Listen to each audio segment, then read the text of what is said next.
सोना और चांदी के दाम लगातार बढ़ते ही जा रहे हैं और आज 15 मई को सोना और चांदी के दाम अगर आप सुनेंगे तो आपके होश उड़ जाएंगे। सोने चांदी की कीमतों में आज 15 मई को गिरावट आई है।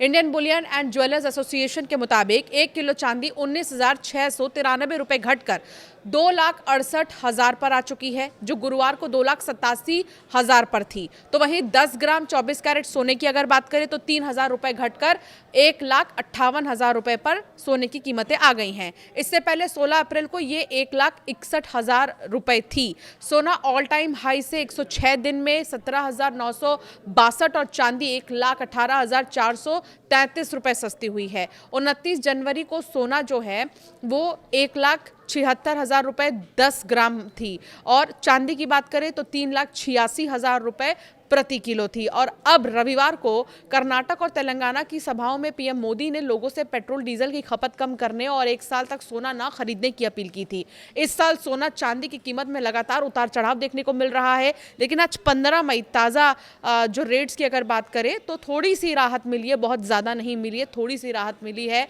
और सोने की कीमतों में 3,000 रुपए तक जो है गिरावट देखने को मिल रही है और चांदी की कीमतों में 10-15 हज़ार तक की जो गिरावट है वो देखने को मिली है, लेकिन कुछ कह नहीं सकते, ये बढ़ भी सकते हैं। शुरुआती स्तर की अगर बात करें, अगर हम कंपेयर करें 31 दिसंबर 2025 से, तो 1,33,000 से सोना जो है 29 जनवरी की बात करें 2026 को तो 1,76,000 तक आया। और मौजूदा स्थिति की बात करें तो उच्चतम स्तर से सोना 18,000 रुपए जो है सस्ता होकर अब 1,58,000 पर आ चुका है। प्रति 10 ग्राम की बात कर रहे हैं। चांदी की अगर बात करें तो 3,86,000 रुपए चांदी की कीमतें थी, जो अब 2,48,000 पर आ चुकी हैं। चांदी में सोने के मुकाबले ज़्यादा उतार चढ़ाव रहा है और ये ऑल टाइम हाई से तेज़ी से नीचे आई है। शुरुआती स्तर की बात करें चांदी की अगर हम कहें तो 31 दिसंबर 2025 में चांदी की जो कीमत है वो 2,30,000 रुपए थी।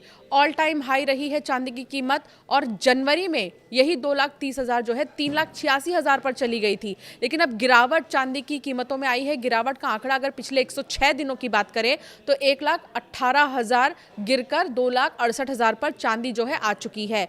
प्रधानमंत्री ने कहा कि एक समय था जब संकट आने पर देश हित में लोग सोना दान में दे देते थे। आज दान की जरूरत नहीं है, लेकिन देश हित में हमें यह तय करना होगा कि साल भर तक घर में कोई कार्यक्रम हो, हम सोने के गहने ना खरीदें।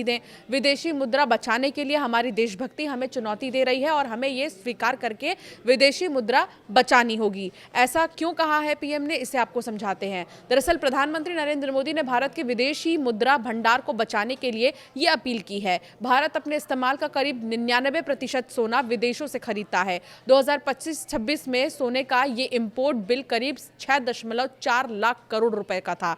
विदेशों से खरीदे जाने वाले सामान के कुल खर्चे में 9% हिस्सेदारी के साथ सोना दूसरे नंबर पर है। तो इससे आप अंदाज़ा लगा सकते हैं कि सोना कितने भारी मात्रा में विदेशों से खरीदे जाते हैं और क्यों ये अपील की गई है। और मौजूदा समय में अगर आप सोना खरीदने जा भी रहे हैं तो आपको बहुत राहत नहीं मिली है। सोने की कीमतें लगातार बढ़ ही रही हैं। तो अभी थोड़ा रुक जाइए। इन्वेस्टमेंट की सोच रहे हैं सोना में तो थोड़ा सा इंतज़ार करिए, धीरे धीरे क्या पता सोने के रेट कम हो तो उस वक्त का इंतज़ार आपको करना पड़ेगा।